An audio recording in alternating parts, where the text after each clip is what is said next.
मेरे पाकिस्तानियों, government of Pakistan ने ओवरसीज़ पाकिस्तानियों के लिए 3 ऐसे किस्म के रूल्स बनाए हैं कि जो मैं आपको बताऊंगा तो इसके बाद आपका दिल नहीं करेगा कि आप पाकिस्तान जाएं। Rule number 1, mobile phones. इन्होंने रिसेंटली हमारे साथ क्या किया था कि अगर हम किसी भी XYZ कंट्री से मोबाइल फ़ोन ख़रीद के लेके आते हैं तो पाकिस्तान में आने के बाद 3 महीने के बाद वो सिग्नल ड्रॉप कर देता था और काम करना बंद कर देता था।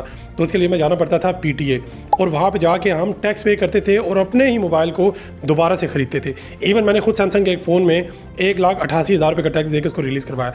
लेकिन अब जो नया रूल है वो ये है कि हम एक के अलावा दूसरा फ़ोन लेके ही नहीं आ सकते, यानी अगर हम लेके आएंगे तो वो हमसे ले लिया जाएगा और ज़ब्त कर लिया जाएगा। इवन के अगर मैं इन्हीं ऑफिसर से पूछता हूँ कि आप लोगों के पास खुद एट अ टाइम कितने फ़ोन होते हैं, तो डेफिनेटली इनके पास कम से कम 2-2 3-3 फ़ोन होते हैं। इवन आजकल तो आप मजदूर या मिस्त्री के पास भी जाएँ तो उसने एक काम के लिए और एक बच्ची के लिए फ़ोन रखा हुआ होता है। तो हम ओवरसीज़ आप एक के अलावा फ़ोन पाकिस्तान में नहीं लेके आ सकते। रूल नंबर 2, हमारा बैगेज। हमारे बैगेज में अगर मिसाल के तौर पे $1200 से ज़्यादा का सामान निकल आया तो भाई FIA हुकाम उसको जब्त कर लेंगे, रिगार्डलेस कि वो क्या है। अब आप UK से USA से कहीं से भी आ रहे हैं, आपके बैगेज के अंदर एक लैपटॉप है, एक कैमरा है, 1-2 फ़ोन्स है, ये चीज़ें सिर्फ 2 फ़ोन तो हो नहीं सकते, एक फ़ोन है तो भी वो 1200 से ऊपर चले गए। तो हम कहाँ से छुपाते फिरेंगे ये चीज़ें?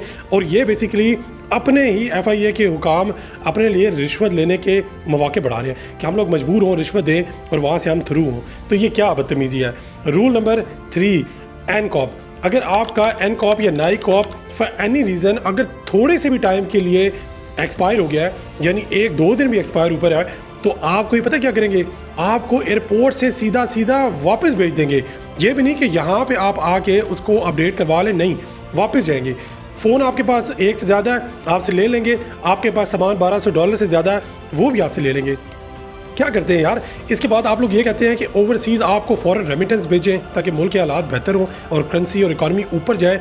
हम कैसे आपको फ़ॉरेन रेमिटेंस भेजें जब आपने हमारा ही जीना मुहाल करके रख दिया है, तो हम आपको कैसे भेजें। और ये रूल्स भी डेफिनेटली जो भी हुकाम बनाते हैं और ये सिर्फ अपने से अंडर या नीचे के तबके वालों से पूछते होंगे कि मैंने ये रूल बनाया तो कैसा है, तो नीचे वाले कहते होंगे वाह वाह वाह क्या रूल बनाया सर, आप तो छा गए, और वो उसको इम्पोज कर देते हैं। कोई हाइपोथेसिस नहीं होंगे, कोई डेफिनेटली इसके ऊपर कोई तजदिया नहीं किया जाता होगा, इस पर कोई मेजर्स नहीं होते होंगे, बस ये रूल उठाया, इसको लागू किया और लोगों के ऊपर थोप दिया।